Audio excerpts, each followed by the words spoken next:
کیونکہ یہ اسباب مال غیر ہے. سب کا ایسے ہے. اخت خیفی معلوم ہو گیا. مسئلہ آگے ہے 7. ابن الاخینی اور ابن الاخیلی. مسئلہ 1 سے ابن اخینی لے گیا سب، اخیلی کا بیٹا محروم ہو گیا. مسئلہ نمبر 8. عینی اور علی. مسئلہ 1 سے عینی کو 1 مل گیا اور علی محروم. مسئلہ نمبر 9. ابن عینی اور علی.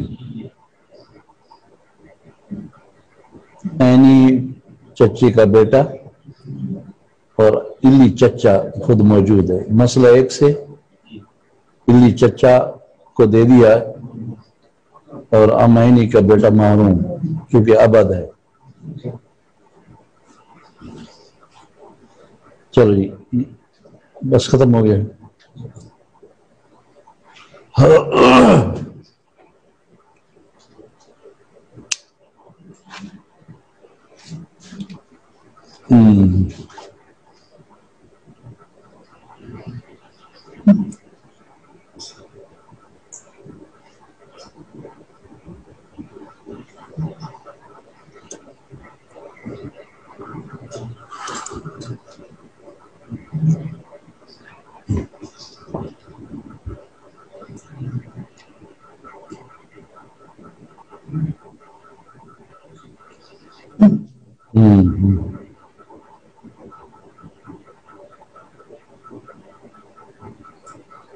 چلو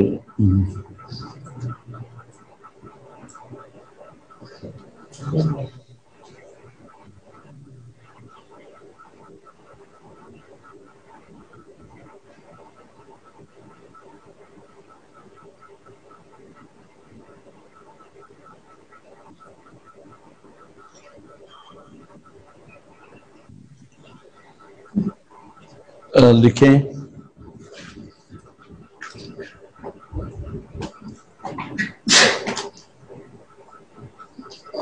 آخری اسباب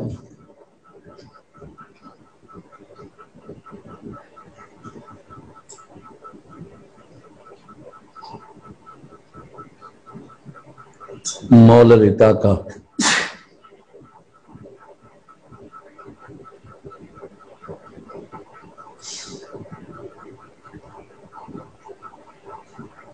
جب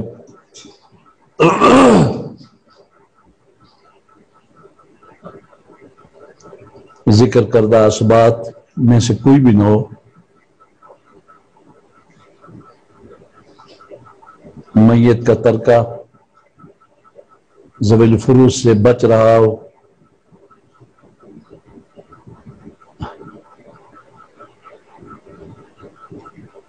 یا ذوی الفروض بھی نہ ہوں،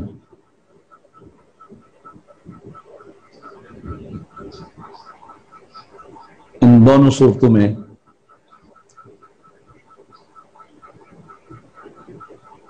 جائیداد کا وارث یا باقی ماندہ کا وارث مولا رتا کا ہوگا.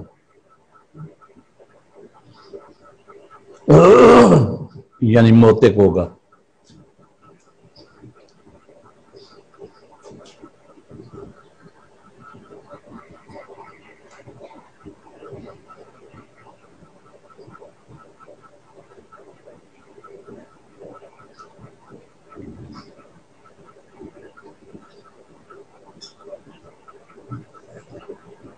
اور اگر مولا رتا کا نہ ہو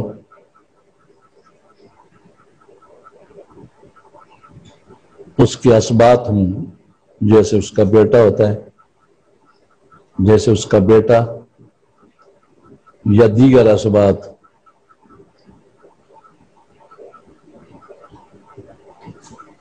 اصول سے یا بھائی یا چچے حسب ترتیب مذکورہ وراثت ان کو ملے گی۔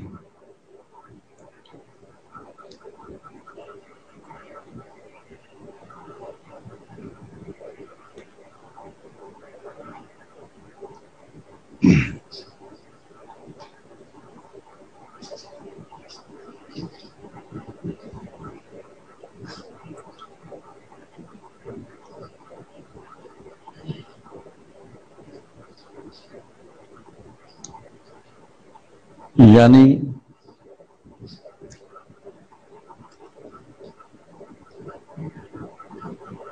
یہ مولد اطاقہ اور اس کے اسبات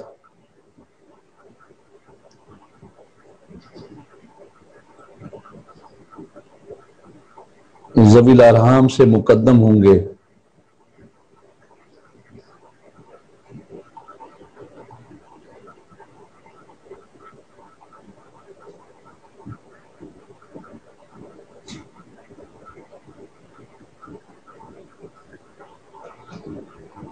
اور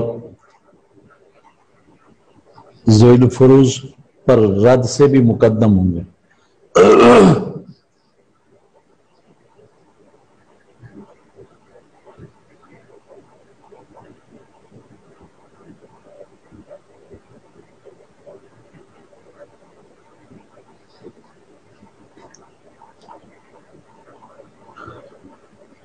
اس کا ثبوت حدیث یا احادیث میں موجود ہے۔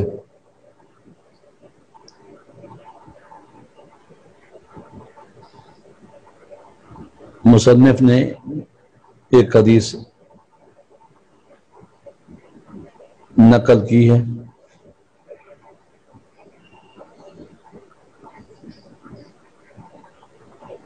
کہ نبی کریم صلی اللہ علیہ وسلم نے ارشاد فرمایا،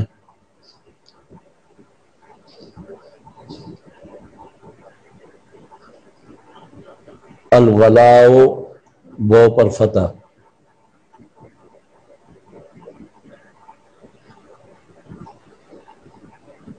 لحمۃ کا لحمۃ النسب،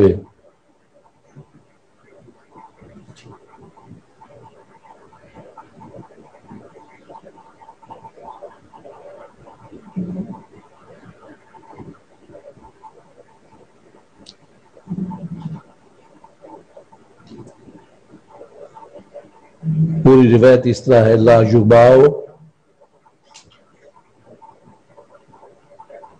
لا یباع ولا یوہب ولا یورث،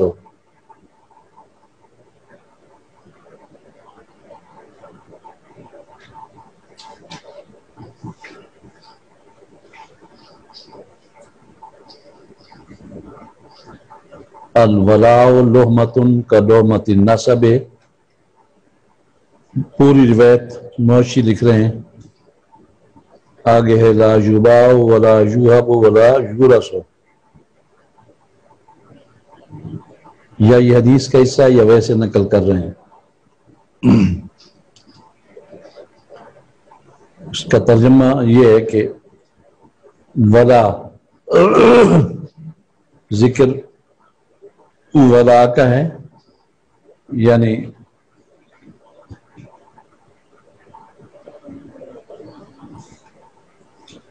ہم اس کا عموماً سمجھانے کے لیے معنی کہتے ہیں کہ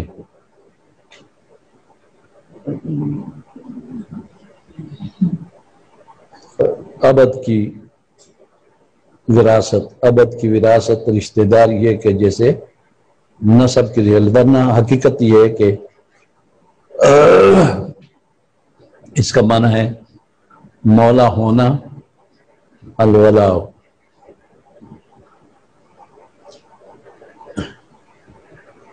رشتہ داری ہے لحمہ کا معنی، جیسے نسب رشتہ داری ہے۔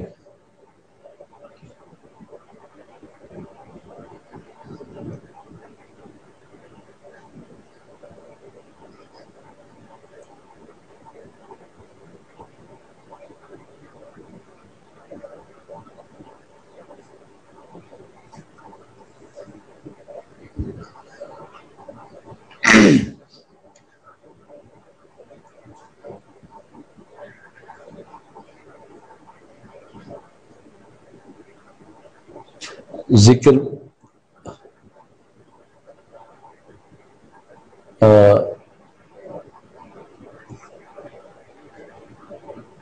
مسبب کا ہے اور مراد سبب ہے، یعنی ولا سے مراد اعتاق ہے، اعتاق آزاد کرنا۔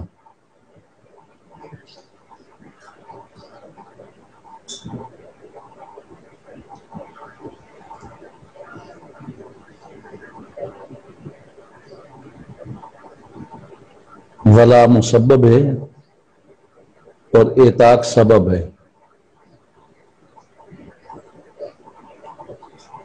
آزاد کرنا رشتہ داری ہے، مثل رشتہ داری نسب کے۔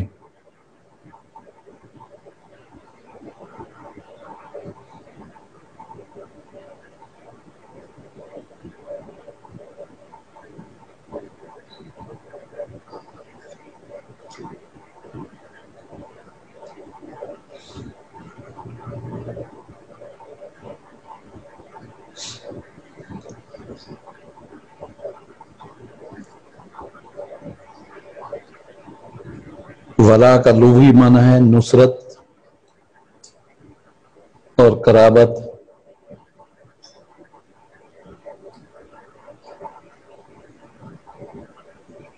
اور شرعی معنی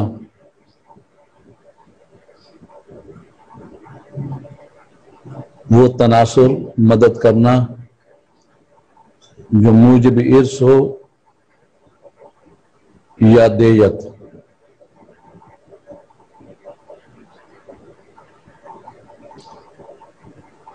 وہ تناصر اور مدد کرنا جو موجب ارث ہو، سبب بنے وراثت کا، موجب ارث ہو یا موجب دیت۔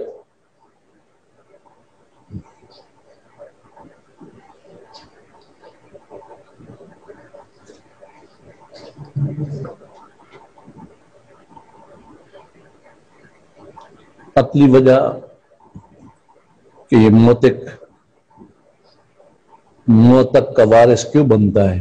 موتق مولا رتا کا موتق جس کو اس نے آزاد کیا اس کا وارث کیوں بنتا ہے؟ دیکھیں عقلی وجہ،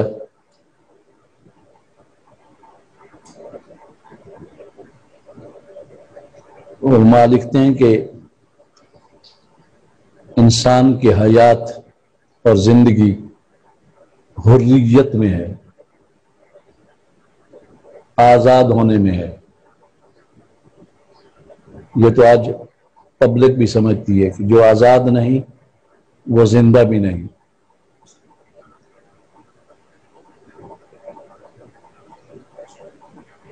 انسان کی زندگی اور حیات حریت میں ہے۔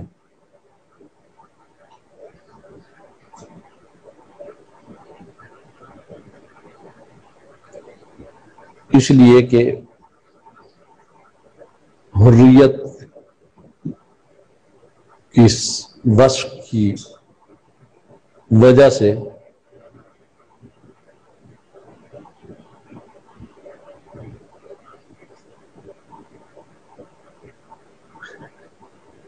انسان مالک ہوتا ہے، مملوک نہیں ہوتا۔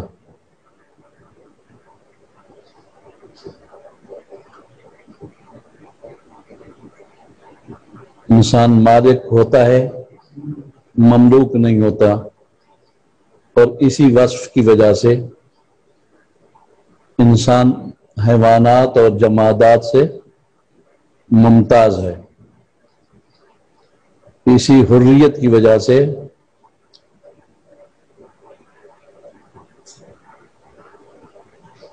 انسان حیوانات اور جمادات سے ممتاز ہے۔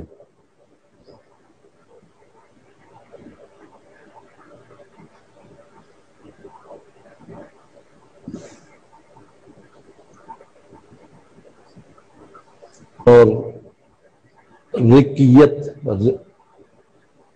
غلامی، رقیت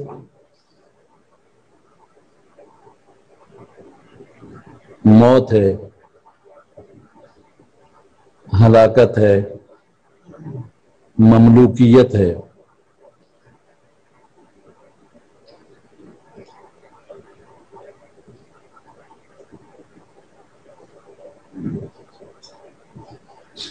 جب موتق اور مولا لطاقہ ایک چیز ہے. جب موتق مولا لطاقہ اپنے عبد کو آزاد کرتا ہے یا اپنی کنیز کو آزاد کرتا ہے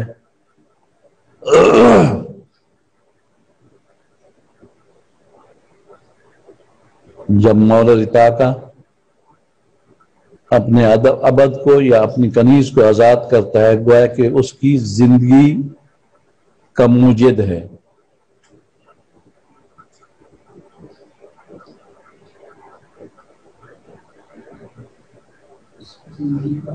موجد ہے یا سبب ہے اس کی زندگی کا سبب ہے کہ وہ آزاد ہوا گویا کہ وہ زندہ ہوا.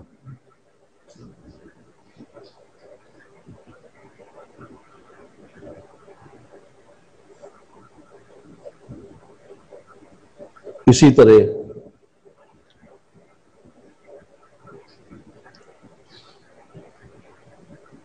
باپ بھی سبب ہوتا ہے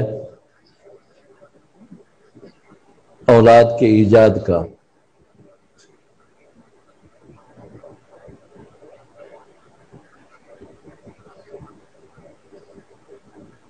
اور پھر باپ اور اولاد میں وراثت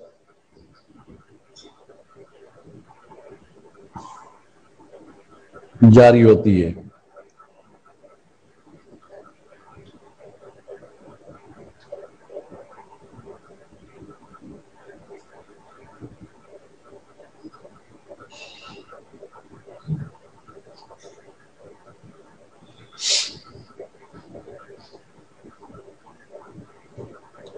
لکھ لیا؟ آپ نے کبھی سوچا نہیں ہے اور ہم تو سوچتے بھی رہتے ہیں. جب ہم یہ سوچتے ہیں کہ جو غلام ہیں عبد اور کنیزیں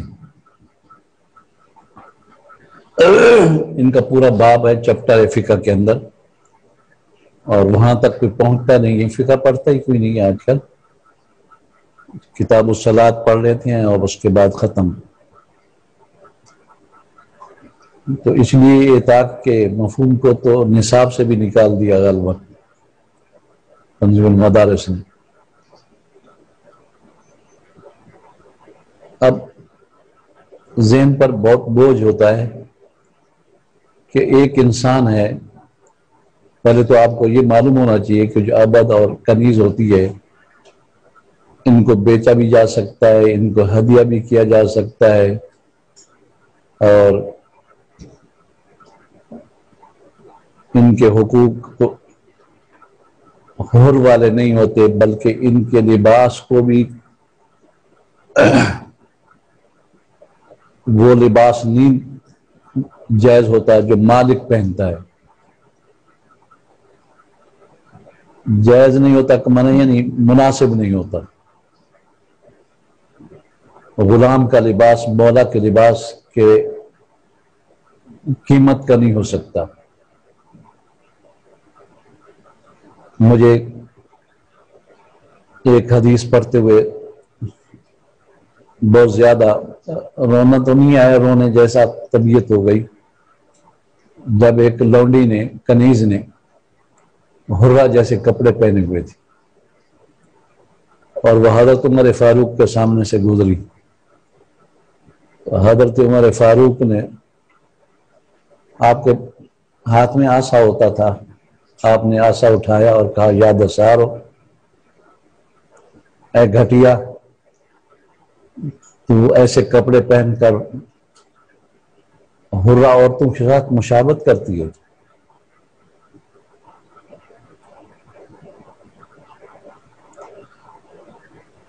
یہ مسلمان بھی ہو تو یہ حالت ہوتی ہے اس کی. اور منڈی لگتی تھی مدینہ منورہ میں, مکہ مکرمہ میں, دوسرے شہروں میں, وہاں یہ کنیزیں اور عبد فروخت ہوتے تھے. حضرت زید بن حارثہ حضور کا جو بیٹا متبنہ بنا یہ مکہ کی منڈی میں فروخت ہوا. حضرت ختیجہ کے ماموں حضرت حکیم بن حزام نے ان کو خریدا. انہوں نے حضرت ختیجہ الکبریٰ کو ہدیہ کیا. نہایت خوبصورت اور سفید رنگ کلر کے تھے اور خوش قسمت تھے کہ حضرت زید بن حارثہ کی مالکہ حضرت ختیجہ الکبریٰ نے بعد از نکاح حضور کریم صلی اللہ علیہ وسلم کو ہدیہ کر دیا. اور نبی کریم صلی اللہ علیہ وسلم نے حضرت زید کو آزاد بھی کر دیا اور آزاد کرنے کے بعد اپنی پھوپھی کی بیٹی حضرت زینب نکاح میں بھی دے دی، جس کا کسی صحابی کا ذکر قرآن میں نام کے ساتھ نہیں ہے، لیکن حضرت زید کا ذکر ہے. فلما قضا زید وطرا، جب زید حضرت زینب سے اپنی حاجت پوری کر چکا تو پھر اس نے طلاق دے دی. اللہ تعالی نے کہا کہ طلاق دے دیں، تو پھر حضور نے حضرت زینب رضی اللہ تعالی عنہ کے ساتھ نکاح فرمایا. تو یہ حضرت زید بن حارثہ فروخت ہوئے تھے. بلال فروخت ہوا تھا، پھر حضرت صدیق اکبر نے خریدا. عمار بن یاسر اور اس کی امی اور اس کے والد یاسر، یہ سب غلام تھے اور ان کو مکہ میں عذاب دیا جاتا تھا.